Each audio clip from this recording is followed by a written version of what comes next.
The following is a presentation of iRacing on PTR TV. We'd like to thank all of our channel partners for their support. Please like and subscribe to the channel, and we hope you enjoy today's broadcast.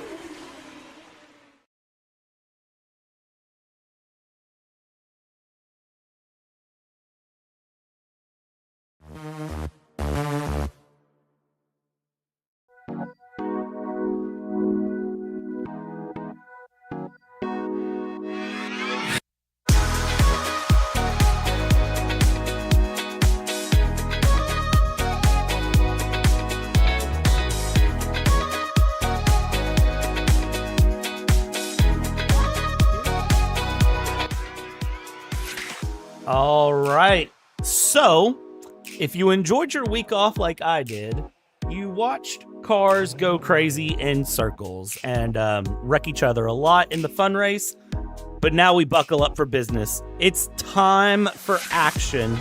It is time for fun. Welcome, ladies and gentlemen, here to Elbows Out Racing League.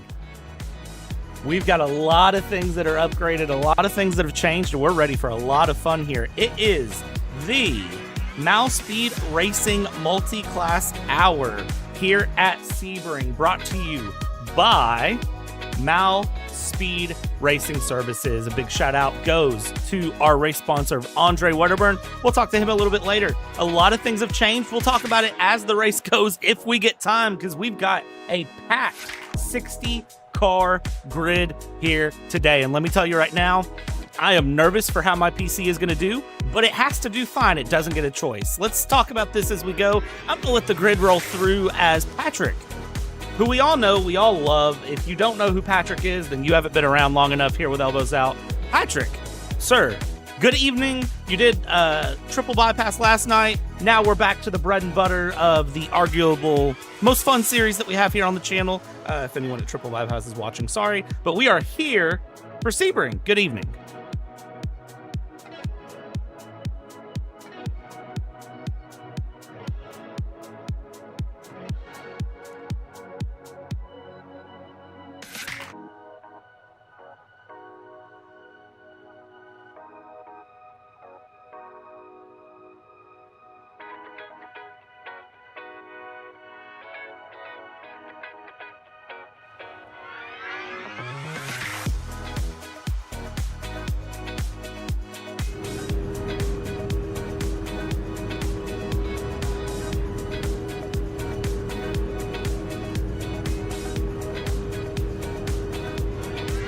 But, I mean, I think we're in for a really fun race, and man, am I glad to be back.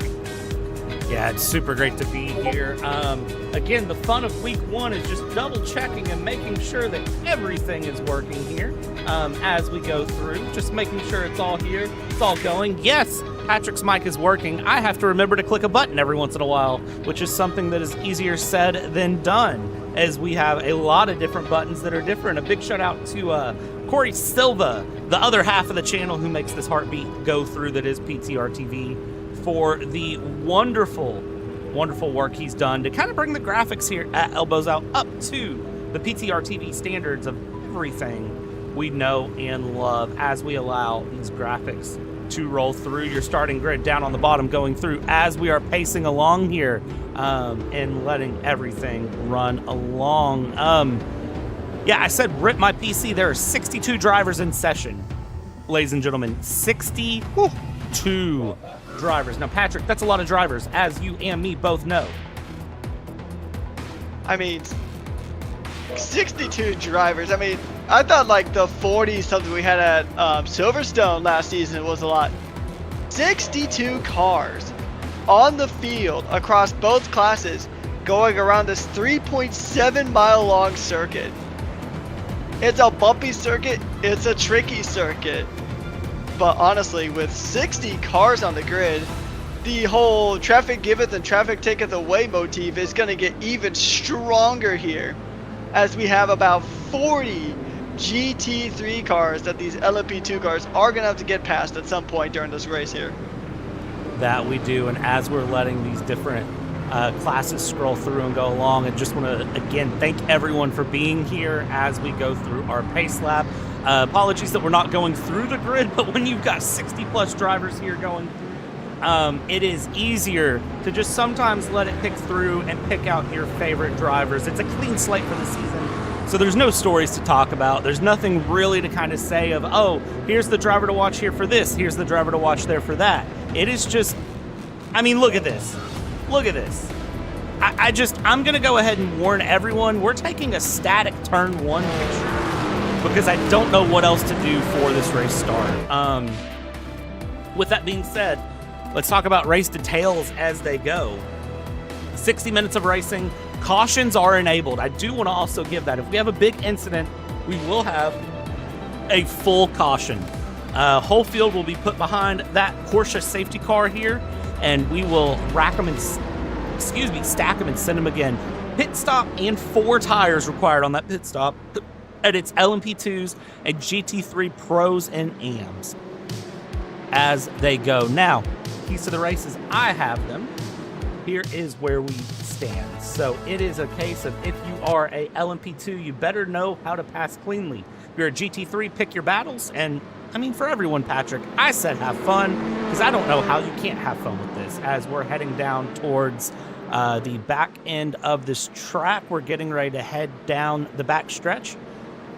And let's get ready for possibly the scariest start here on the season.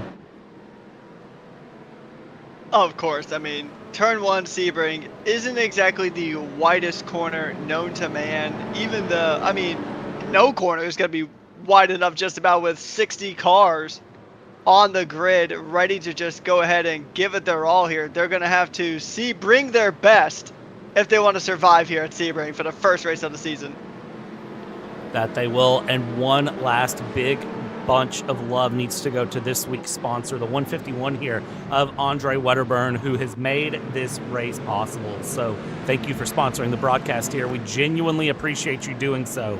And good luck to you here today. Give some love to Andre in the YouTube chat if you're watching. LMP2s are rolling through here. They are heading down through Sunset, down towards the front stretch. This iconic Sebring track that usually hosts a 12-hour race, well, it gets to host 62 cars for 60 minutes here in Elbows Out Racing. We are going to wait. Green flag is out. We are underway here for the start of this run, and let's see how this goes in the first corner. Will we get through the first lap nice and clean? Only one way to find out. The LMP2s are going to send it through. Everybody's bringing their way around. Everybody seems for the most part to have found their way through. Let's check in on the GT3s as they get going here on the run. Looking at about 32 laps here today as they go through this hour race. We're live here. Colin Bourdon with the run. Sebastian Callier is on his way through as well, going side by side. GT3s all trying to make their way through. 2, 3, 4 wide coming through, but it does look like for the most part everyone is going to make their way through turn 1 nice and cleanly.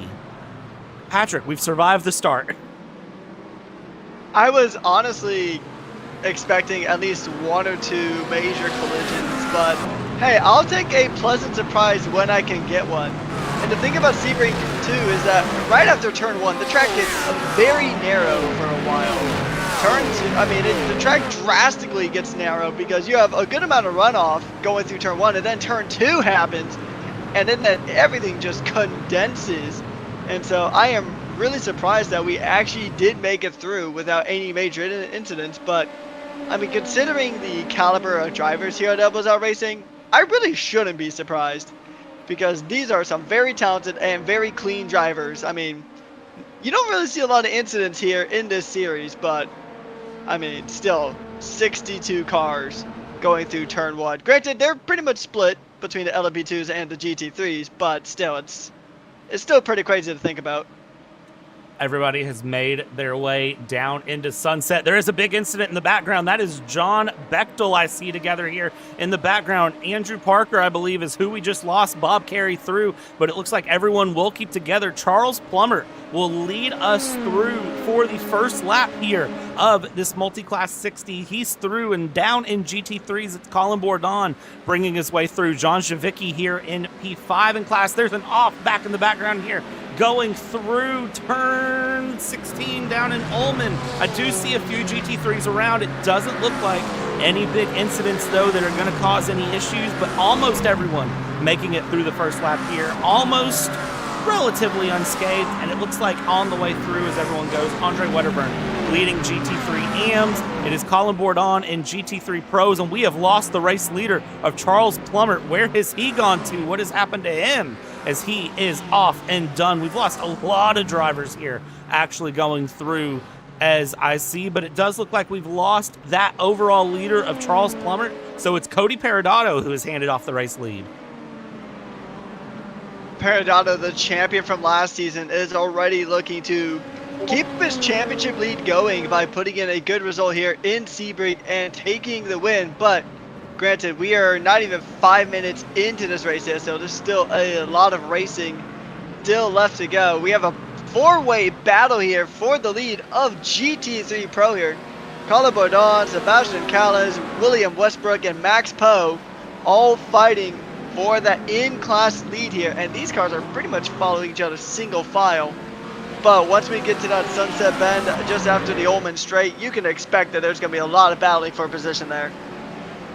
Absolutely. I am very excited to see how this all plays out here. That slipstream down the backstretch, so important for making its way through as they go. Everyone trying to hold on here. We do see some gaps starting to form through the field as they go along. Everyone just trying to bide their time, but Cody Perodato has pulled out almost a second on Luke Patrick here as they go. You can see kind of the hornet's nest here into turn one as they go. Plenty of passes happening. Austin Diltz getting past Emily Milkey. Emily Milkey did run in the GT3s last year up into the LMP2, stepping up for the big dogs here on the run, and Emily currently running P4, doing a great job in, I'm going to argue, possibly one of my favorite paint schemes so far that I've seen going through here. Emily in that 876 looking really good coming along. So let's see what Emily has to give as we go. Some other big names that I do want to mention here. Aiden Garcia in the LMP2s going through. Malik Bass, Scott Mowry, a lot of new names to get used to. Side by side, John Javicki and William Westbrook going through. They've got Tyler Stenick, a name you should know and love if you're familiar with Elbows Out, that's running in the mix as well. Behind them is Ian Tansius, who is also in the mix. We've got 4 cars all right here on this difficult, narrow track. Mustang versus Mustang violence is definitely incoming. Yeah, Mustang versus Mustang violence here. I mean, it's pretty prevalent. We're seeing the Aston Martin for the first time here in season. We did see it last week during the fun race, as we see tons of battling here going on through in this GT3 Pro category. Drivers are fighting tooth and nail to try to get these positions, and you really have to take these moments as you can, just because it is such a narrow track here for a good part of it here. The former Air Force Base here in Sebring. I mean, these drivers are putting it through their paces as we continue to just watch on board with the number 59 of Tansius here, as he's trying to put pressure onto Tyler Stenick. We'll see if he can get the job done, but I mean, Tyler Stenick, the combination of Tyler Stenick and a Mustang is pretty good. I mean, we saw it 2 seasons ago because he was in the BMW last season, but now he looks like he's back to his old trusty steed. Yeah, it definitely is a case where a lot of drivers, it seems like, have made switches here and decided where they want to go, what they want to do. Kyle Rodriguez, it's in front of Kyle Rodriguez. Dayton McGuire with a big spin there, but he's able to hold on to it and get it through. Let's see what he decides to do, if he decides to go back in. Is this a rejoin safely situation? Will he be able to rejoin, or is this going to be a tow? It's an Austin Powers 47-point turn, but he'll get away with it, it appears, here as we go. I want to check back in up front here because LMPs have now caught traffic. They are starting to work their way through traffic. Ladies and gentlemen, if you are like me and you need an extra strong dose of something to get your way through this race, now is probably the time to take it, because this is the most terrifying point of this race here for anyone, especially Cody Perodato, as he is going to try to work his way through this GT3 traffic slowly but surely and pace it one at a time here. We see back here Matt Toppin is trying to get through on Kylan Bruce and go through as we see him run along. They go side by side, dive hard here into turn 7 and get their way through. Looks like they are going to do just that and have a great run. Now, as I said, Cody Perodato, 1.8 seconds up. He's starting the most terrifying session of anyone's run as he tries to work his way through this GT3 traffic. This is going to be the hardest part of his race. 100%, because I mean, this is really the only wide part of the track, pretty much from the Ullman Straight going into Sunset Bend and then turn 1, and then from there on out until you get to that point again, it just gets super narrow here on the circuit. And we did talk about this quite a lot last season, where there's some tracks where it's really easy to get past the GT3 traffic. Other tracks, it can be pretty hard. Some tracks that I remember specifically from last season where it was tricky was like Road Atlanta, Long Beach, Mulsport. There's a lot of like tracks that are just really tricky, and I feel like this track might be the trickiest one of them all to really try to get past traffic here, as we see Cody Perodato giving it his all here, maintaining that 1.8 second gap to Luke Patrick in P2, but he's got a clear road ahead of him for now. But I think he's going to run into this traffic sooner rather than later, and I think in particular that if he could get through this traffic better than everybody else, it's really going to make his race a ton easier. But like we say before, the only predictable thing about racing is that it is always going to be unpredictable. I feel like we should just put that on a t-shirt. That is one of those things that, you know, if there's one to put on a t-shirt, it's probably that here. Cody Perodato, again, running away through. I want to check in on GT3s here. Ian Tanzius and John Javicki. And Eric Mack. Yes, the return of the Mack. He is running GT3s. Do with that information what you will. I saw someone asking where Mac was. Yeah, Mac is back here in the GT3 lane having a bit of fun and getting a bit of a challenge. New overlay here, new setup. It's going very, very fun as it runs through. I love the look of this, you know, going through Patrick, and I like that, you know, the elbows out layout now. It's kind of uniform to what we are used to on the channel. I think it looks really good here. Again, I want to give a lot of love to Corey Silva in the background for putting this together. If you notice any minor bugs, we will work those out before next week. Just let us know in YouTube chat, as there is somebody off into the I don't actually know who that is, but that was a GT3 who decided to take all the way to the grass. I don't think that's ideal. Again, ladies and gentlemen, remember there is an incident limit that can be hit that will trigger a safety car. So we got to just keep our eyes on that, as well as these incidents potentially stack up running through, watching these battles continue. Yeah, that was a Mustang. Which Mustang it is, once again, I'm not too sure, but I mean, thankfully it didn't trigger the caution here in the early stages of the race. We're a little over 10 minutes through this race now, actually bordering on 11 minutes into this race, as we watch. Just the GT3s have been having a lot of fun here, and I will say I really do like how this overlay looks. It does look fantastic. Once again, massive shout out to Corey, the overlay goat. He has been doing a lot of fantastic work, and honestly, I think this is a pretty solid upgrade, and I think chat agrees with us that this is a very strong upgrade. But what is also very strong is this pressure that John Javicki is putting on to the Big Mac just up ahead. I'm still trying to adjust to seeing him in a GT3 car. It's so weird, and this is the thing too with the new season, you know, trying to get an idea of who's went where and done what. For example, Emily Milkey up into LMP2 has very clearly put in some hardcore practice. Emily's currently running P3 right now. Colin Bourdon, Sebastian Calahas, and Max Poe, top 3 in GT3 Pro, battling things out as they continue to run along and try to find this through. But again, Emily with a strong run in LMP2 so far with a great debut here on Sebring. Again, this is a track that, you know, some drivers I think love, some drivers I think hate. And right now, I think the answer is it's love as they go through. So let's see what happens here as they go along. Let's take a second here. I want to look at some replays of some moments that have happened here and get some things dialed up. So we're going to take a break here from the live action for a split second because there's been some moments that we have missed here in the background as we've seen all of these moments happen. Now this was the race start as it goes through. This was Nerney getting a bit of love there and ending up stationary at the exit of turn 7. Everybody having to work their way around and go through. Another big moment here. This is going to be Andrew Parker losing it there on the entrance of the backstretch going through and out. This is going to be Brian Metterly doing the same thing. I have a feeling we're going to see that more than once here tonight. Brandon Burns, a little bit too much curb, and the Lamborghini gets loose. Stays out of the wall, thankfully going that way with tons of runoff. Tyler Cook, well, I didn't know that we drifted here at Sebring, but apparently we do, and Tyler Cook taking a bit of pretty heavy damage there. Joshua Bidd, what happened to Joshua? A little bit of Porsche on Porsche violence, and threw it around, gets a meatball flag from that, unfortunately, and has to tow through Philip Kieser.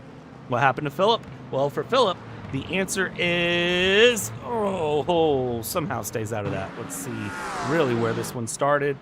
This happened somewhere else that we're not going to catch. Matthew Marin just putting that new iRacing Aston Martin through its paces going through. This is going to be Aaron Clayball.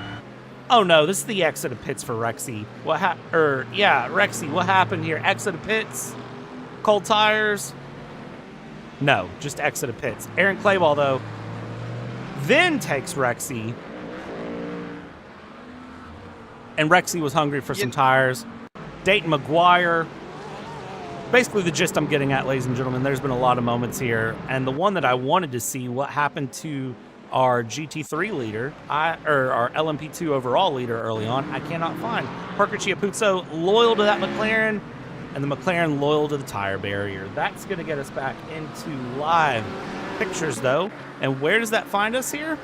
Well, it finds us about 15 minutes in. Cody Perodato a second and a half up. I can't tell if it is a masterpiece or a crime to see a Rexy livery on any car that is not the Porsche. But, I mean, honestly, on the Aston, I think it honestly suits the Aston better. In terms of just like the general front bumper shape. It does get a bit of a wider mouth, but I mean, liveries are always a fun talking point. We talked about quite a few fun liveries already. Emily Milky has a pretty fun livery in LMP2, but taking a look here for the battle for 7th here, as there is quite a interesting battle going on here. A driver who's been very strong in recent times with Paul Nye Sr. is going to go ahead and try to get away from a driver who was very strong in in GTPs this 2 seasons ago, had a bit of a struggle in LMP2, and now in the GT3. So I'll be really curious to see how Eric Mack does throughout the season. But I mean, Paul Nye Sr. had some really good races last season, and I think he's going to try to keep up that trend here coming into the new season. Riding on board here with this Aston Martin of Paul Nye Sr., just enjoying the noise. I mean, that's been my biggest thing that I've heard from everyone is that just the noise on this Aston Martin, it sounds so good. And I have to say, you just sit and listen, I wholeheartedly and then some agree as we go through here and continue along here. Paul Nye's teammate, Zach Nerney, of course. Zach said early on in the day that this was not his track. We saw his turn 7 lap 1 incident. I'm going to call it just a lap 1 incident. You can see he's carried some damage on that Aston Martin, trying to work his way through. Kel Hagen putting some pressure on right now, cutting back into battles further up with Nicholas Poletti and getting through against Nicholas. They're running a paint scheme. I like a payday. That's good. That's a controversial opinion, apparently. If you don't like a payday, well, I don't know what to say to that one here. as we go through, but Nicholas Paletti getting passed by Kel Hagen going through as we continue to watch the battles up and down the field develop as the traffic is still a point of contention here. And it's really kind of, I mean, it's becoming so challenging, and I don't have a good answer for how you are expected to navigate it other than a thought and a prayer is honestly all I've got, Patrick. I mean, I'm sure you wish you had a payday too, because I will say that I am also a unashamed enjoyer of paydays. They are probably one of the best candy bars to ever exist. But yeah, I mean, honestly, a wing and a prayer is pretty much exactly what you need to try to get through these GT3s. Luckily, some of these LMP2 cars are on that first stretch, pretty much right at the start-finish line, where the track is pretty wide. So you can get past a lot of these GT3 cars pretty early in this part of the track. But then just right after turn 1, the track narrows very, very quickly. So you really got to get those moves done. But I mean, so far we haven't seen any issues of GT3s and LMP2s colliding. Hopefully it stays that way. I think but you spoke too soon. Commentator's curse. Yep. First one of the season. Let's go. That was Malik Bass, who I believe just had a moment there and has ended up taking a hard hit, dropping back several places. I believe, I'm not even going to try to tell you who out of the 41 GT3s that was, but it was somebody, and I don't know who, but big apologies there for that as we go through and continue to watch. Checking in here on Eric Mack, the return of the Macinator, the Mac Daddy, the Big Mac Sauce. He is currently in a battle here with Paul Nye, the Donut Guy. Let's see how they get along going through. Up front here, Sebastian Calles is currently sitting P1 in GT3 Pro, 0.8 of a second up on this driver, Colin Bourdon. And I'm just going to go ahead and make the statement. How nice is it to see a Lamborghini in the lead? I mean, just as we've missed a big incident here, LMP. That's one LMP off. That's Fozzie Fazzillo coming through. That was Malik Bass and Dylan Ackley trying to rejoin here. So we missed a big moment there. Let's see if we can dial it up really quick. Yeah, we'll have to see what happens here, because, I mean, that's really unfortunate. I mean, Dylan Ackley, we know he's quick. He won the last official race here. He wasn't part of the fun race, but the race prior he was, and he did really good. I mean, he pretty much almost dominated that race. And oh, GT3, the McLaren just punting Dylan Ackley as he just gets pretty much just maneuver 7 essentially, just punted off the track there. That is, ooh, and that McLaren has got a ton of damage going through. Now here is another view, I think. Oh no, that's just Ackley still going off. And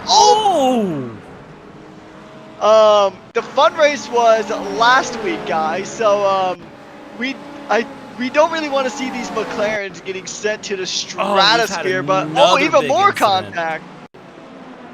So this is Dylan Ackley and Malik Bass a little bit later coming together out of the exit of turn 1. Big incident there. And it does look like we've had some fireworks happen here very quickly. I'm trying to see if I can tell who that GT3 is, that green McLaren going through, but I'm not sure. That was a nice drift. That was a nice drift here. As we're going to go back to live pictures here very quickly and get things going. I still don't know who that green McLaren is, and somehow through all of this, not a caution flag has been thrown. I really, really expected a caution flag to be out at this point, but there is not. Yeah, indeed. Actually, after doing some research here, as I dug through the spotter's guide, that McLaren, I just saw the name. It's Joel Bandera, I believe.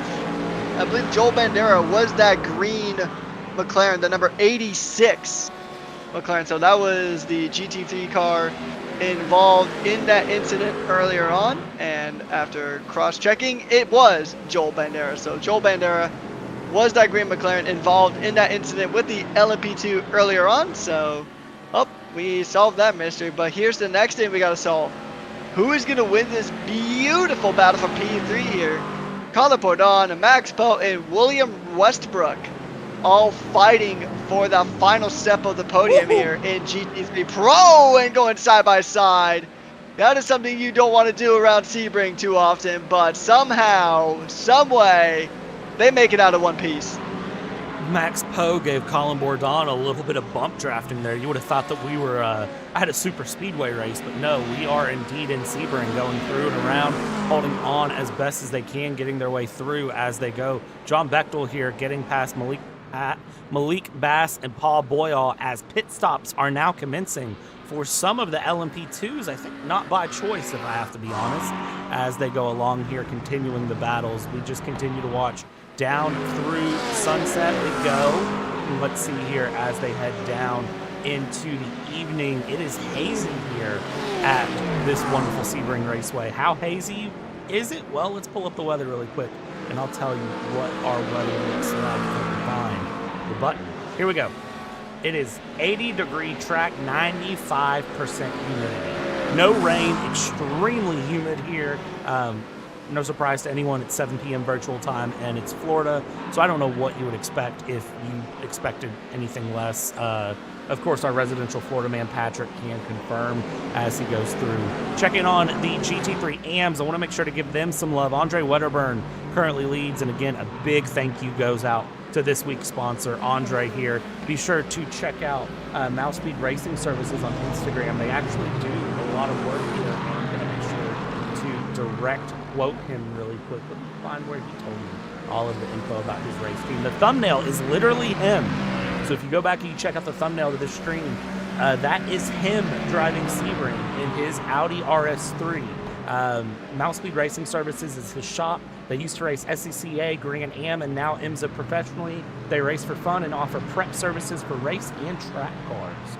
So be sure to check them out on Instagram, rs3_Malspeed.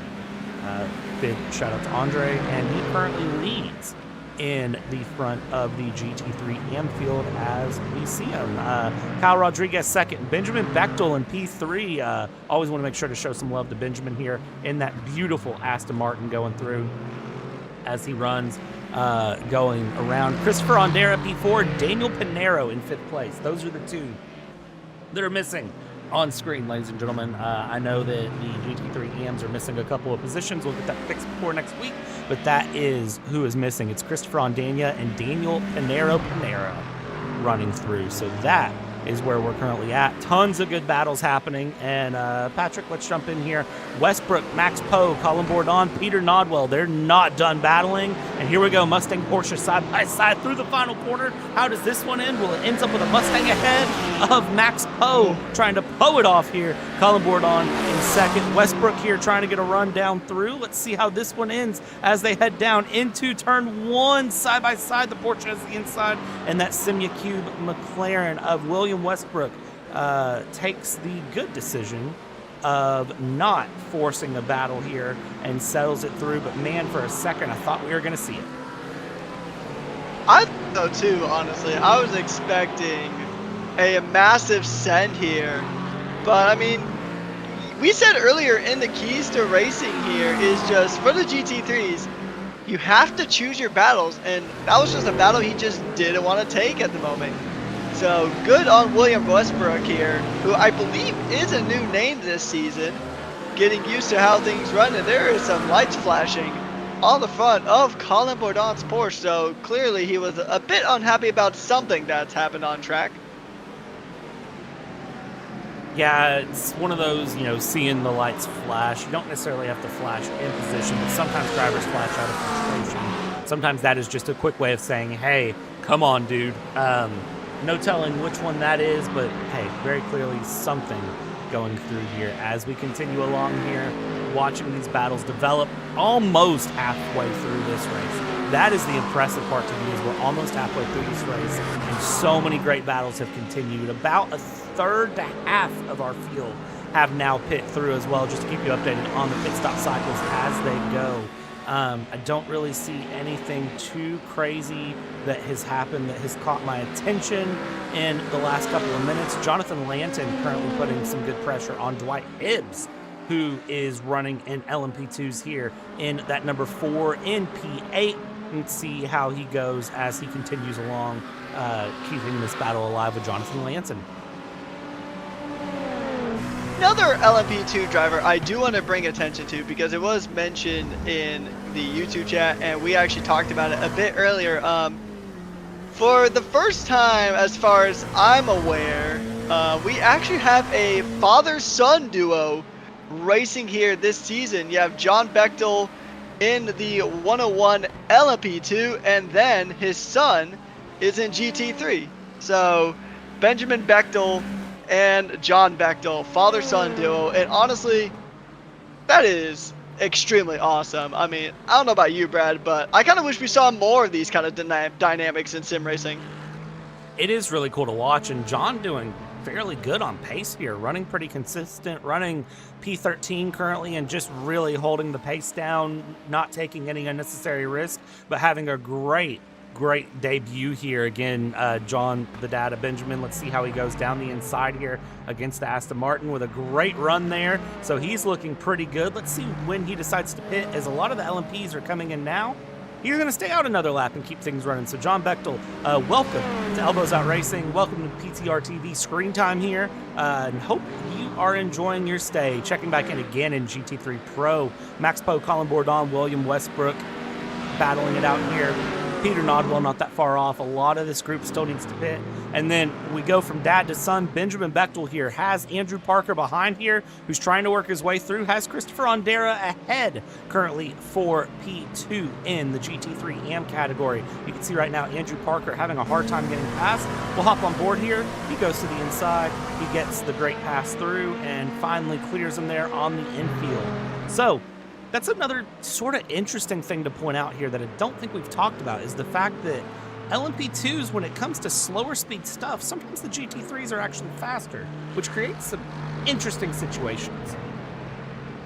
Yeah, I mean, it's pretty interesting too, and it's really unfortunate for the LMP2s in some cases. I mean, especially when clean opportunities to try to get past these GT3s are kind of few and far between on this circuit.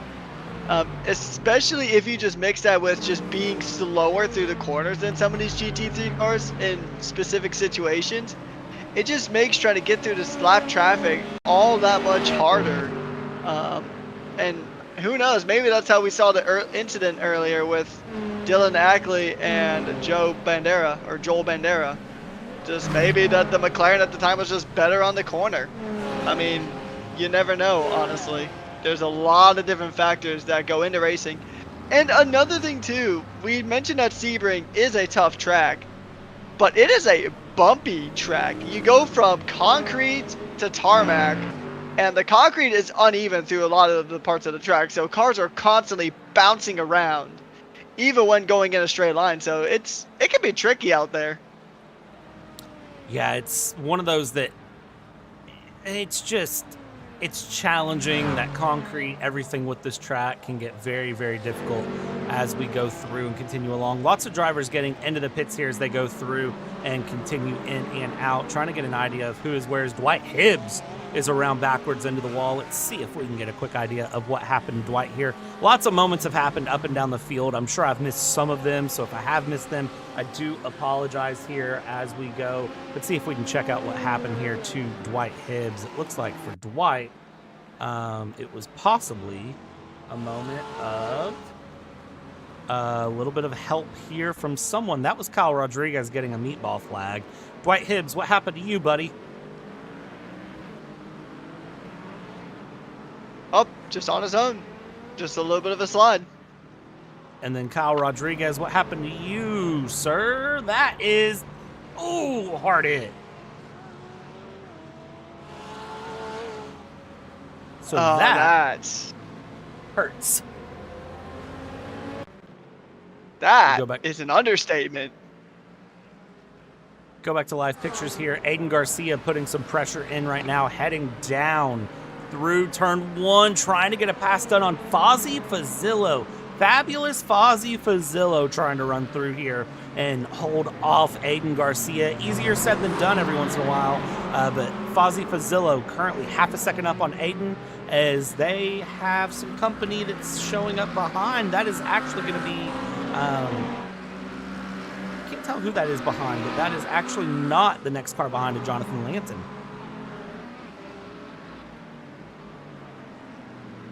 Yeah, interesting. I'm not sure who that is either. I'll look through the spotting guide and see if I can identify which of the LMP2s that is. I think that's actually Kale Haugen there, just directly behind and getting on through. I believe so. Anyway, yes, that should be Kale Haugen in a gold and red Dallara LMP2 machine.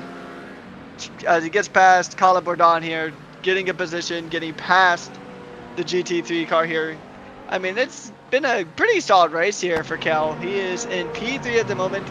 He's been a very quick driver. I mean, he had some really good performances last season, and he's looking to build onto that momentum as Kyle Rodriguez and Malik Bass are both going to duke it out for position here. This is for, actually, I'm not sure exactly what position this is for. I think these are actually just lapped cars, I want to say, because I know Malik Bass had a really unfortunate incident earlier, but they are battling, and a bit of contact between Kyle Rodriguez and the Mustang as they get through here. Yeah, a little bit of contact there. That was Christopher Ondera. So, and this is a battle for P15 in class between Malik Bass and Kyle Rodriguez. I know it says they're both in 16. It is indeed a battle for P15 as they go along here, continuing to follow each other here quite closely, I have to say, as they continue along. LMP2s have spread out a little bit here, but this battle has not spread out side by side. They're going to go here. Let's see how this one ends as they continue through. Oh my gosh, a little bit of almost contact, a little bit more contact. Who will give? Nobody wants to give, and it's a wide run there from the 880 Scout Mowry, as he will decide to be the one to give here as we continue along. Almost halfway through this race as we go through, the sun continuing to come down further and further into the sky. 26 minutes of racing left to go. About half of our field, 3/4 of our field have completed their pit stops here, Patrick. And I tell you what, as we ride on board here with Malik Bass, 25 minutes to go, what do you say we do something fun here? I am in favor of always doing fun stuff here, so what do you got? Is it temporarily loud engines time? Have we hit that point in the broadcast? Do we wait longer? Do we wait shorter? What do you think? I think we should bring them the first temporarily loud engines of the season, Brad.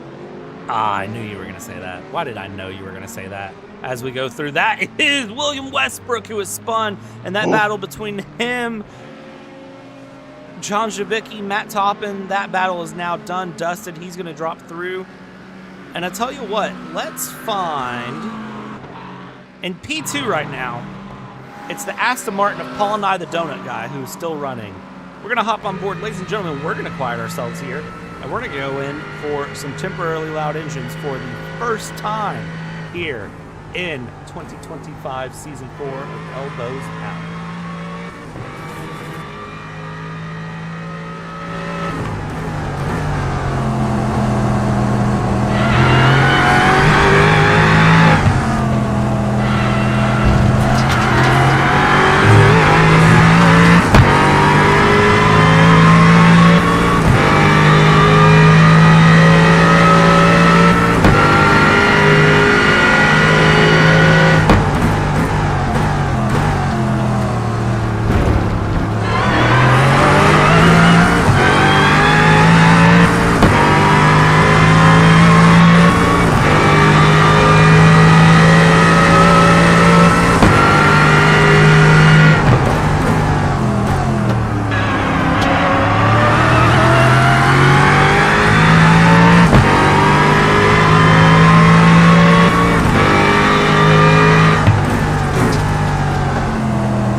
I don't think we can really call it temporarily loud engines whenever the driver that we're following is supposed to have a temporarily loud engine decides to pit. So, we go back here with just a few minutes to go. Paul Nye's in the pits. Eric Mack is in the pits. Tyler Stenick's in the pits.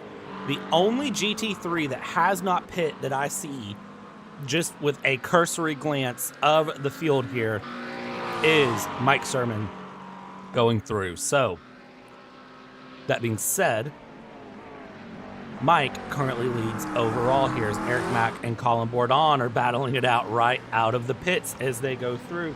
I want to welcome everybody in here to PTR TV for the Malspeed Racing Multiclass Hour here at Sebring as we go through and enjoy what has been a wonderful 38 minutes of racing, I think, if I can do math. Patrick, sir, I'm going to ask you to fact check me on that. Is it 38 minutes of racing? Am I doing that math right? Yes, it is about 38 minutes of racing and some change, but yeah, pretty much 38 minutes.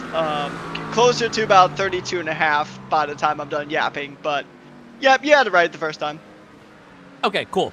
Math, I never claimed to be my strong suit in school, which is why I do this blabbering thing on virtual racing as it goes here.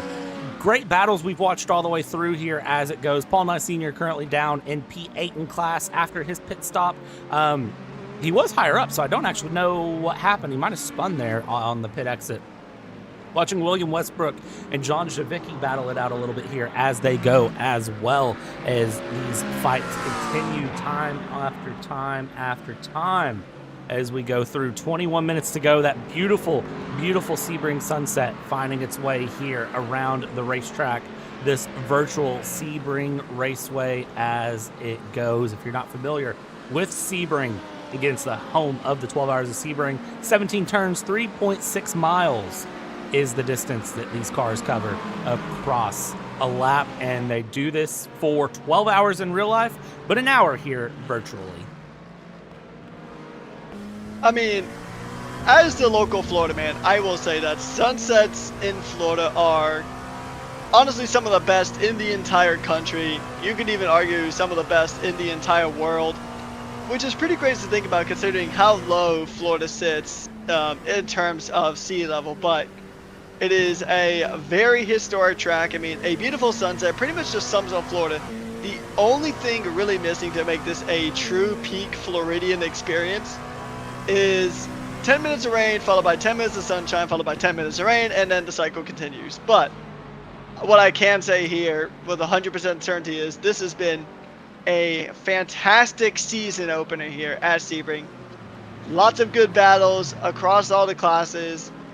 We've had thrills, we've had spills, and still about 20 minutes left of those left to go.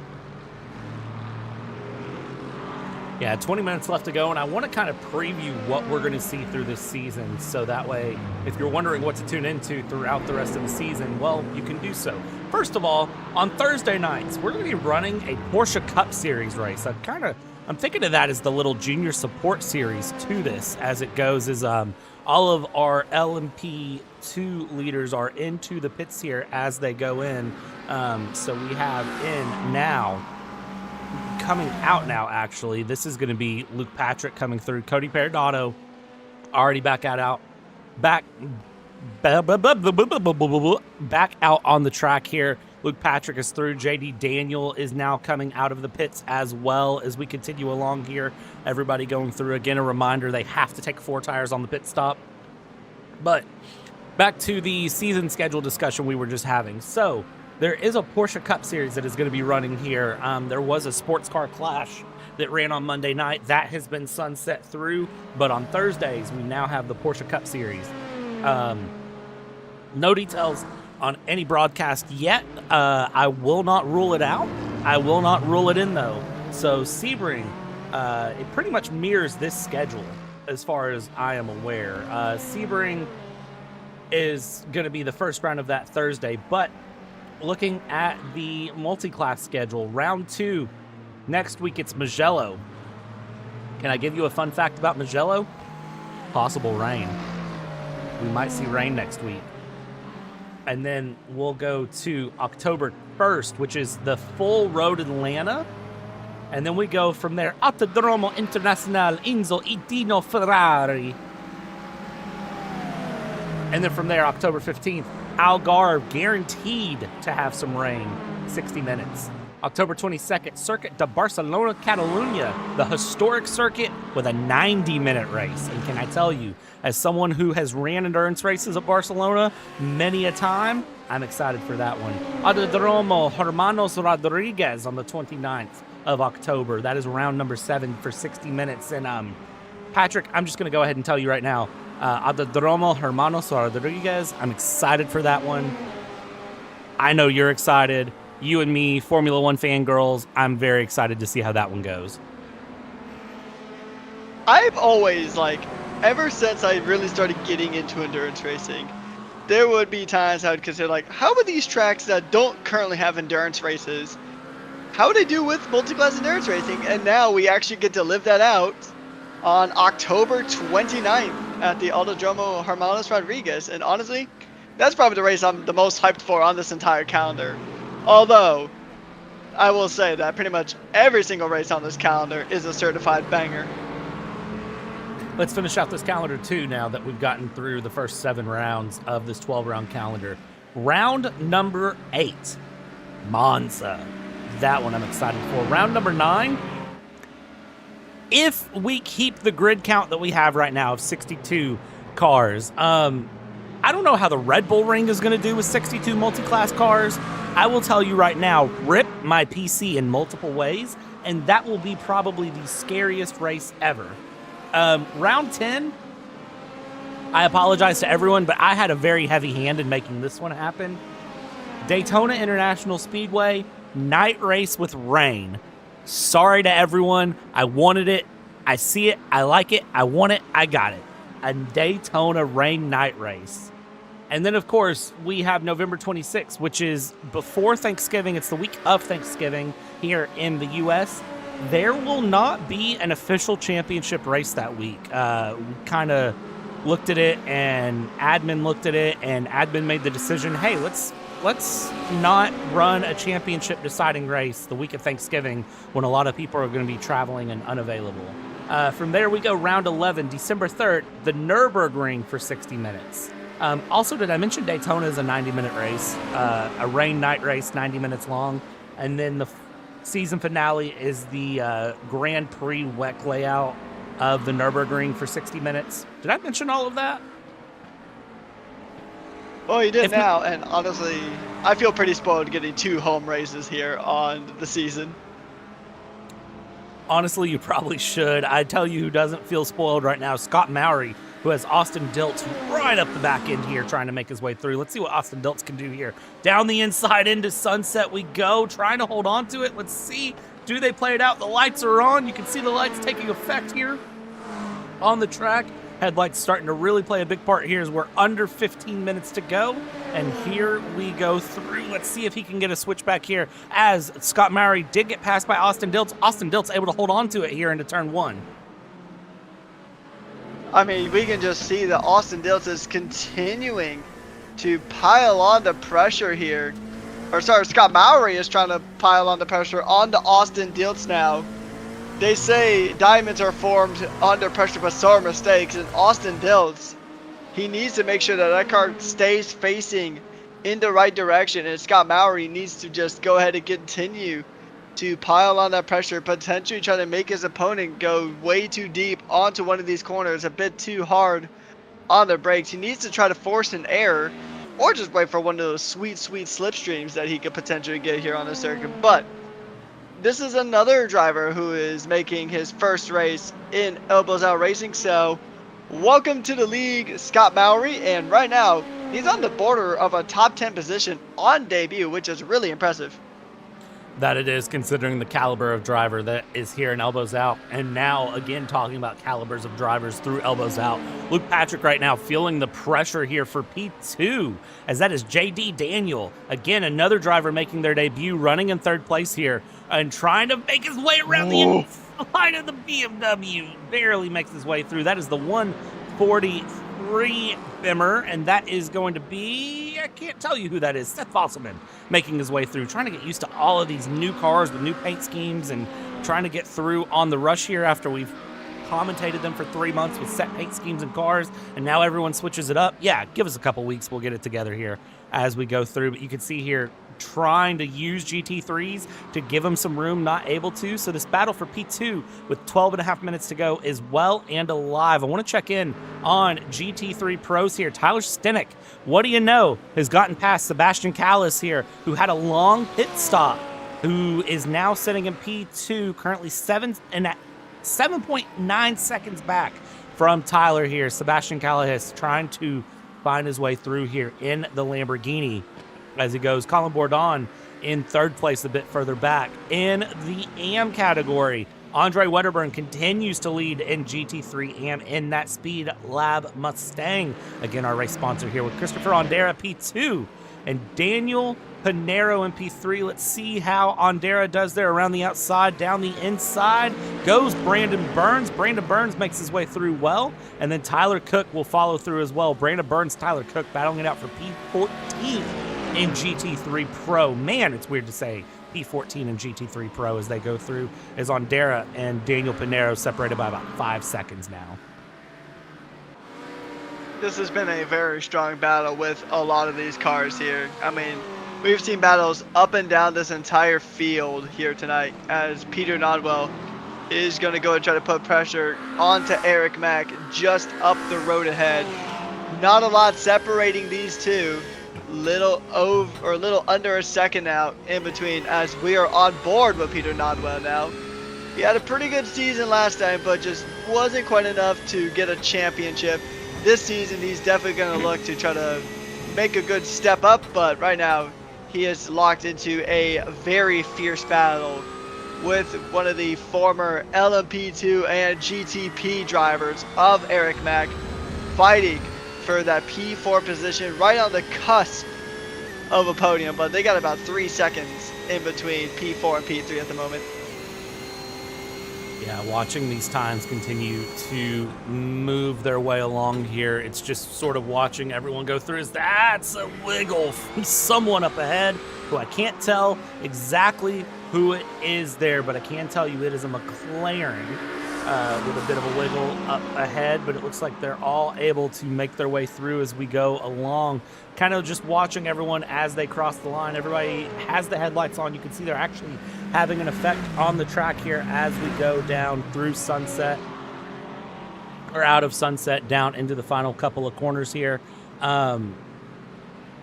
It's really just amazing to me how different this track gets through the day versus at night as it goes along. And that sunset, as it continues to drop down through Sunset, really does spell a difference here as we ride on board with some of our LMP2 cars. Trying to find someone who's going through Sunset right now is what I'd really like to do. Here it is. When the race started, it was just above that sun strip that's on the front glass, or the front windshield here. And now you can see it's dropped below the horizon. We're heading into nighttime, so we will see this race conclude under the lights in the next 10 minutes here. 9 minutes, 15 seconds left to go with this race. And it's also going to drop the track temperature down as well, so drivers are going to have a little bit less grip here on the circuit. As we take a look now, it is now 79 degrees on track, still with that very Florida-esque 95% humidity here on circuit. Oh, the big spin and a big crash. Austin Dilts. Oh, I mean, he was having such a good run too. A very strong battle here. And then it just ends up in the wall. Just gotta, I mean, he was in such a good fight. Let's just get a better view of what happened here. He's going through Sunset Bend right now. And no, he just kind of overcorrects, and that's pretty much just, that's massive damage. That front that front wheel on the right side is just cooked. That, kids, is what we call the hospital wobble. Right there. Oh, that's a hard hit there, and that is so unfortunate to see for him. He's, as you said, has had such a strong strong race, and unfortunately for Austin Diltz, it will prove to be very, very low on the totem pole here as we go through. 7 minutes, 49 seconds left to go. Our race leader, Cody Perodato, carving his way through traffic right now, making his way through and around as he goes past everyone that he can continue his way through. Again, Tyler Stenick leading in the GT3 Pros. In the GT3 Pros, we still have Martin Merkfoot, John Javicki, and William Westbrook continuing to battle their way through. Look at the swerve there from John Javicki, just trying to find a way to get past Martin, trying to go inside, trying to go outside through turn 7, and just not able to find a good pass. He's looking for any kind of gap humanly possible for him to squeeze that Mustang into. Now you got to be careful here because there's less than 10 minutes to go. Right at about 7 minutes on the clock, so you're only going to get a handful of laps left to go. Probably about a good 2.5 to maybe 3 laps roughly, maybe 3.5 at most for the GT3s. But it would really just be a massive bummer for you to have such a good performance here today. Currently in the top 10 in the GT3 Pro category. And then you just get a little too optimistic. And then you just, like we saw Austin Diltz earlier, your race could just deteriorate so quickly if you just do the wrong thing at the wrong time. As we are now checking in with a Mustang, and now back to the McLaren of William Westbrook now. He's actually had a pretty solid recovery, I would say. He had a pretty big moment earlier on in this race, and now he's pretty much right up the gearbox of John Javicki here, as it is now a three-way battle for P7. But Matt Toppin in that Rexy Aston Martin, which is a sense I'm still trying to get used to, isn't too far behind. So if one of these drivers makes a mistake, then he's in it, and Mike Sturman in that Corvette is also in this battle. Yeah, this is going to be one to really watch and kind of see how it goes as they continue along. And that Rexy Aston Martin is actually Aaron Clayball in the GT3 AM category as he goes through. And let me tell you what, Rexy under the lights, I think I've said this 1,000,007 times. I'm going to say it one more time. I go back to Daytona in January, and I cannot wait to get to see Rexy again, because Rexy is my favorite, and I'm not apologizing for it at all as it goes here. So we continue this run along. 5 minutes left to go here as we go, and nobody is going to be challenging Cody Perodato here as he goes. 10.2 seconds up in the good. However, JD Daniel here in second place is going to possibly be giving a challenge in the run for the end of this race, as JD Daniel here in second place in third might be able to take on Luke Patrick here in second. Gap between them currently sitting in at approximately, let me double check myself here, 1.5 seconds. I mean, it looks like that JD Daniel has some, or he said, well, I guess words aren't my strong suit either, but he is having a pretty good race here on his debut. I mean, we were talking about John Bechtel earlier and how strong his performance has been here tonight. But we also have to go ahead and give a mention to JD Daniel, because he's been doing fantastic. I mean, getting a podium on your debut with the league, especially one with such a high caliber of competition that we talked about earlier here at Elbows Out Racing, that is a mighty strong start to the season as he gets past Andre Wedderburn, the race sponsor in that neon Mustang. And he is through, and that gap is closed down by a few tenths now. About 1.2 seconds now, just barely over a second. That gap is epic and flowing, and that's going to put a bit of a wrench into the works as JD Daniel decides to pick a random moment to contemplate a rally career. Thankfully, he didn't contemplate that for too long, but he's already back to putting pressure onto Luke Patrick here as we're down to the final about 3 minutes and 20 seconds of the race here, Brad. I want to pick on someone really quick, and it's going to be Dwight Hibbs, who I know is listening to us down underneath in the broadcast stage here in the Discord where we host this broadcast. Dwight has now earned the nickname for me of the Subaru guy. Why has Dwight earned the nickname of the Subaru guy? Well, Dwight is running a Subaru paint-schemed LMP2, and the amount of work that Dwight put into this LMP2 paint scheme to have all of these Subaru logos and everything on it is a bit redonkulous, dude. Like, I don't know if you kept up in the Discord, but if you look in the Discord, I mean, he put hours upon hours into this paint scheme to get it to look the way he wanted to. And right now he's challenging Paul Boyle in P12, just right there ahead, who has the Doge racing scheme, which I respect. Dwight's going to get caught behind a Mustang here. That's not going to help with that 166. Trying to challenge here as we head into the final couple of minutes. 2 minutes to go officially. I think on that Doge car, I think I saw a Fnatic Esports logo, which is an esports team I honestly forget about sometimes, even though I was a big fan of them back in my younger years. So if you've never heard of Fnatic Esports, they're not a sim racing team by any standards. I think they do something in Run Sport, but I think for the most part they are Rainbow Six, Counter-Strike, pretty much all the big FPS games. But it's really interesting to see a Fnatic logo on there as him and Dwight Hibbs are going tooth and nail, wheel to wheel, trying to channel a bit of the Colin McRae spirit into that Subaru LMP2. When in doubt, go flat out, and he's got the position for now, but Paul Boyle is not giving this one up without a fight. But it looks like eventually the Subaru does prevail, and that is Dwight Hibbs up into 12th with a very audacious move around the outside. A great move there from him to try to make that one stick. And now I do want to check back in, because right around them, who they just passed was Tyler Stenick, who was in the mix, kind of giving a bit of grief here. 50 seconds left to go, and where is our overall race leaders? Let's check here.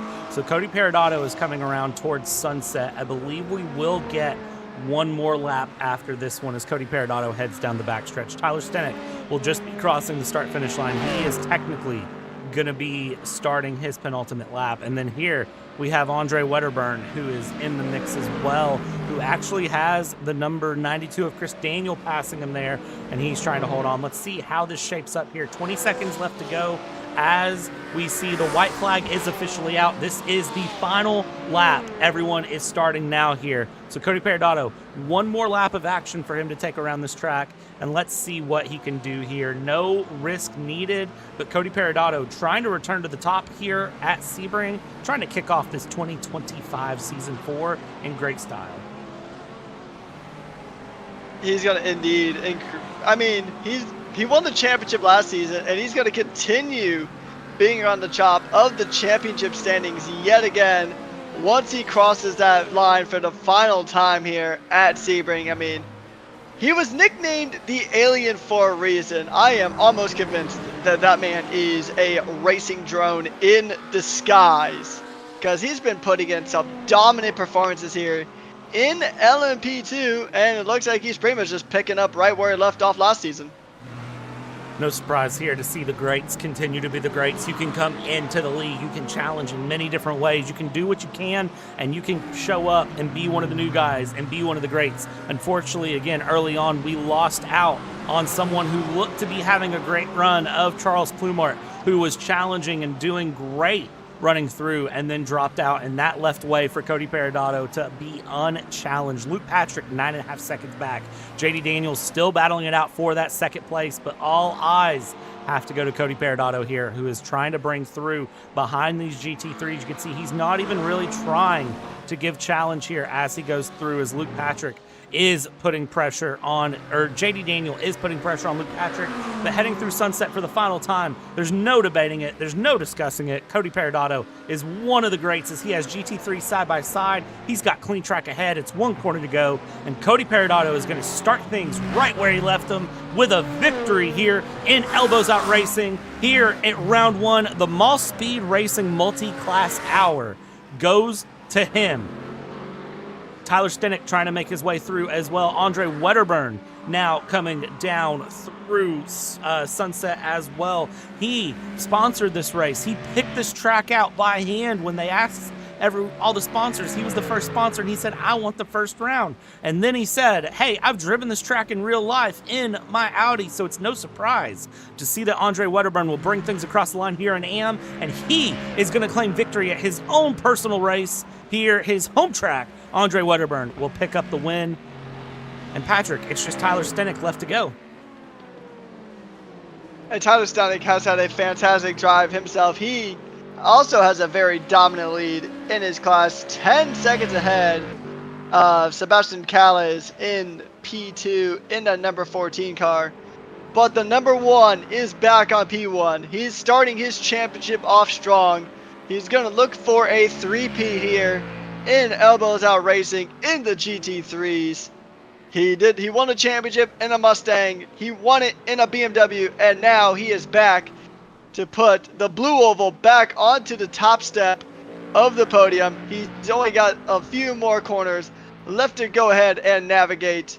He's going to go ahead and make his way through Sunset Bend for the last time. He's got a good slipstream from one of the LMP2s just up the road ahead. He's only got a handful of corners left to go here at the end of the Ullman Straight, now going through Sunset Bend for the final time. And Tyler Stenick will take victory here in the GT3 Pro category for the first time this season. And honestly, Brad, I don't think it's going to be the last time we're going to see Tyler Stenick on that top step. No surprise here to me, no surprise here to anyone to see how this is going as it stands. This has been such a great season of action here to continue along. And as we wait for the final drivers to finish things up, this is going to be where we go through our race results. Fingers crossed that this shows up correctly. It should. However, let's go through. Let's look at these unofficial race results here from Sebring. In LMP2 category, Cody Peridotto picks up the win over Luke Patrick by 9 seconds in the end. JD Daniel P3, Chris Daniel P4, Emily Milky P5, Fozzie Fazzillo P6, Nicholas Paletti, Aiden Garcia, Kel Hagen, and Scott Mowry, your top 10. From there we go P11, Malik Bass, Dwight Hibbs, Maxwell Woodman C, Paul Boyle, Bob Carey, Dylan Ackley down a lap, John Bechtel down a lap. And then as well, Andrew Parker, Kylan Bruce, Austin Diltz. We saw his moment that he had. Jonathan Lanton and Charles Plumart. Not sure what happened to the 046, but he was our pole sitter. He was leading. Now, let's bring this in for GT3 Pro here. Tyler Stenick, Sebastian Calles, Peter Nodwell, Eric Mack, Colin Bourdon, Paul Knott Sr., John Javicki, William Westbrook, Martin Merkva, Matt Toppin, your top 10. Mike Sermon, Travis Bell, Brandon Burns, Tyler Cook, Parker Chiapuzzo, Brian Medderly, Max Poe, Zachary Nerney, Ian Tanzius, Joel Bandera, and Hugo Ortiz. And Patrick, I'm going to have you say the GT3 AMs. I don't know if I'll be able to go as fast as you, but we'll give it a go. Andre Wedderburn takes P1, followed by Christopher Andera, Daniel Pinero, Matthew Santos Sierra, Seth Falsman, David Moore, Benjamin Bechtel, Dayton McGuire, Wyatt Kennedy, and Tatavid Cunha? That's a Cunha? That's an interesting name. Yeah, Otavio. Wow, I thought that was a D. We're going to figure out how Otavio says his last name later. We'll ping him in Discord and figure it out. Just because I have a master's degree, it means I can't read, apparently. Anyways, back to the rest of the grid. It is Seth Gosnell, Philip Kieser, Derek Rice, Matthew Marin, Aaron Kleibaugh, Sonny Soljovic, and then we have Joshua Bibb, Kyle Rodriguez, and Patrick Rich, rounding out the GT3 AM category here on tonight's race here at Sebring. All right, and I tell you what, let's go see who's available here. Patrick, who would you like to speak with first? I think we should talk to our race sponsor of Andre Wedderburn, the winner in the GT3 AM category. All right, let's dial him up here. Andre Wedderburn. Where is he at? Is he going to come through? Andre Wedderburn. Hey, guys. Sir. Good evening. Good evening. So, very clearly, hometown advantage played itself out for you here because you somehow managed to win a track that you literally just recently personally drove at. I'm sure that had nothing to do with it, right? Oh, completely not. What I was driving was 30 seconds off the times we were running tonight, so I would say it was a lot different. I could see that. Before we ask you about the race, kind of talk to us about your racing team here. I kind of read the blurb you sent me before, but just for the people who are curious, kind of tell them about what Malspeed Racing Services does. Oh well, we're basically a race prep service company, primarily an SCCA. Have a long, extensive history of racing in real life. SCCA, American Le Mans Series, old school Coney Challenge, the list goes on and on. But yeah, we just prep cars and have fun with it. Really, we used to go professional. Now we kind of just more do it for fun. Awesome. And Andre, again, a big thank you has to go to you for sponsoring this week's race. Talk to me about how your run here in the Mustang went. New season. I don't think you drove the Mustang last season from what I remember. So kind of how did things feel? Things are feeling good. Kind of trying the Mustang out for this season, using it in this league and another league I race in. So it seems to be a fastest car right now. Traditionally, I'm usually most comfortable in the Porsche, but yeah, trying this Mustang out, and it seems to be fast. Definitely seems so. And Andre, man, I gotta ask, next week we go. I literally just read this and I just blanked on it trying to ask. Next week it is Magello and there is rain possible. Now you're in a Mustang. How do you think you're gonna do in the rain at Magello? At this moment, I couldn't tell you, but I think it'll be challenging for sure. These rear-wheel drive Mustangs in the rain don't really seem to be the happiest. But I'll put some time in and get comfortable. Absolutely, man. And before we let you go, again, I want to thank you for sponsoring this week's race. But who do you want to thank and shout out before we let you go? I guess let's thank the league owner, Paul. Does a great job. Um, they're probably not listening, but I want to thank my pops. He got me into racing way back in the day. Filippo at Speed Lab Esports. We specialize in neuroscience and the mental state of racing and also mountain biking. And I guess my family is supporting this crazy hobby of mine, among the others. Awesome, man. Well, again, congratulations on kicking off the season with a win. I'm sure we're going to see you more up front. Take it easy, and we'll catch up with you next week. Thank you guys. Have a great night. All right. And Patrick, I'm going to let you talk to Tyler Stinick, our GT3 Pro winner. That number one, putting the number one up on top. What's up, guys? All right, Tyler, welcome back to the winner's circle.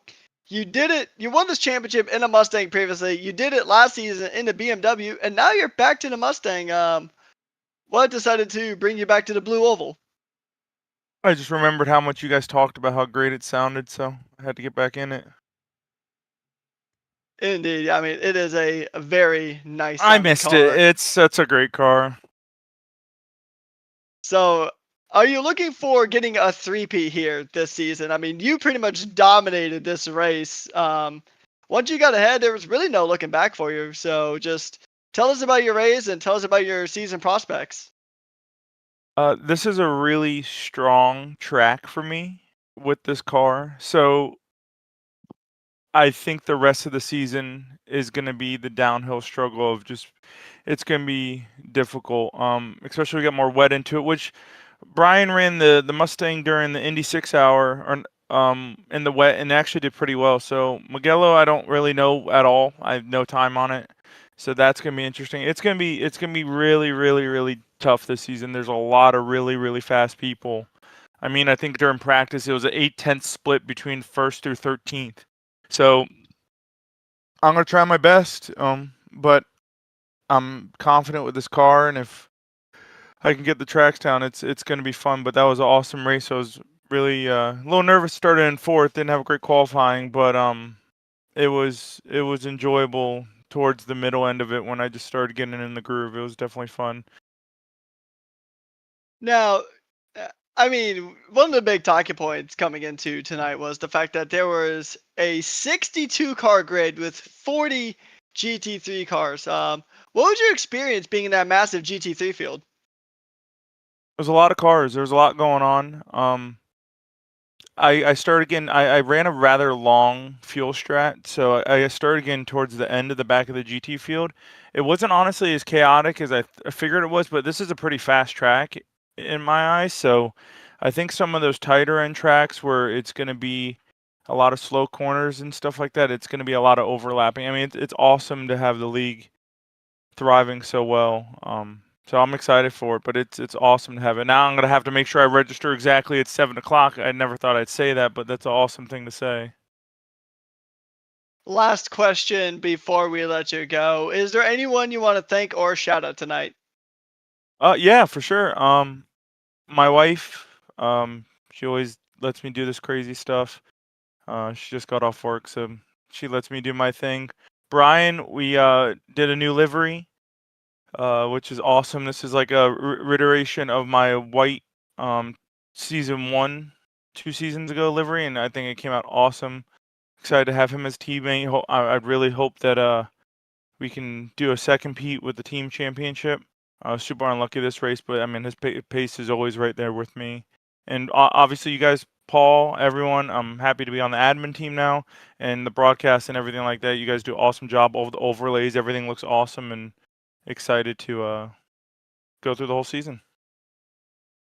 Indeed, yeah, we're all very excited to see how the season plays out. I mean, a lot of good tracks, obviously fantastic drivers, and I think I can speak for everybody when we say that we are really looking forward to the remainder of the season.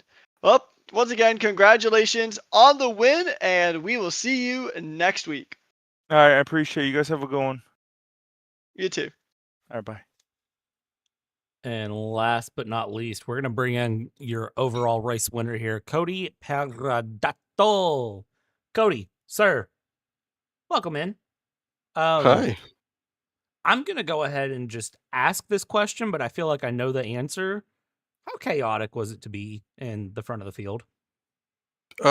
Very, especially when Charles in front of me started flying all the way across the track and then disappeared for a bit. So, um, but the traffic today was a lot. There's just so many people on track right now.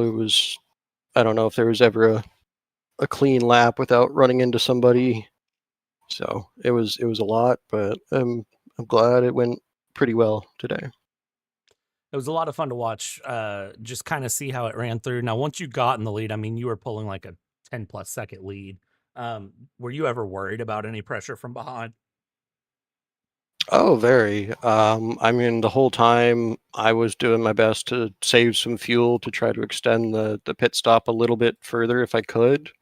You get a lot of time out of these cars for overcutting other people, so I was definitely worried. Even when I got to like a few second gap, it was still fluctuating by half a second to a second, depending on how much traffic we both ran into, and I was keeping an eye on kind of how close he was behind and trying to do the math in my head if he would be able to make that up if he managed to save more fuel than I did. I mean, and kind of looking at how things went, I got to ask you about kind of the growth of the league here. Thinking back to the start of last season, it was just at 50 cars, I want to say, for the start of the season, and we're at 62 cars today registered for this race. Almost hitting the cap, actually, I believe, for the race. So I got to ask, man, what do you think is going to be the big challenge moving forward for the LMP2s, other than the fact that there's like 22 of you all now? I think now that we have success ballast in the P2s as well, that's going to um, make it a lot harder. You can't really just qualify up front every week and try to run away and deal with traffic on your own time. So I think in general, with a lot more P2s and a ton of people on track in general, it's going to make traffic management so much harder and more important, because you're just dealing with it even more than you would in our previous races. But I'm really happy to have so many people in the league showing up. This is great. This is a problem that we want to have when we're running into the cap of how many cars we can have. So I'm loving it. My computer is not. My computer joins in the sentiment. So before we let you go, man, anyone you want to thank or shout out? Huge thank you to Andre for sponsoring today's race. It was wonderful of him to do that, and I really appreciate all of our sponsors that we have for the whole season that help us get to put on this awesome broadcast. Thank you to you guys for doing the great work you do as always. And a huge shout out to Paul for putting in a ton of work over the off season to get all of our updated things up and running, and that is a crazy man. He does so much for the league, so big thank you to him. Congratulations, Cody, on the overall win here in round 1. Look forward to talking to you more. I have a feeling you got more in your belt here as we go along. I hope so. All right. Well, Patrick, I tell you what, man, it's been a wild round 1. What do you say we send this one off into the sunset before my PC overheats? Because it's approximately 14 degrees hotter in my room than it is in my house right now. I'm pretty sure you could probably just you can have a whole barbecue on your PC after this race, Brad. But yeah, I mean, I do want to join in with the drivers and thanking the fantastic admin team here at Elvazar Racing, Andre Wedderburn, for sponsoring this absolutely fantastic race we've had here at Sebring. And of course, I want to thank everybody who watched this race, who gave support to their favorite drivers. We wouldn't be able to do this without you guys, and honestly, I'm already ready for next week. You and me both, but from a quiet Sebring track. This has been the Malspeed Racing Multiclass Hour here. On behalf of Patrick, my name is Brad. We've taken you start to finish. Be sure to join us for the next one where we'll take you start to finish yet again. Good night.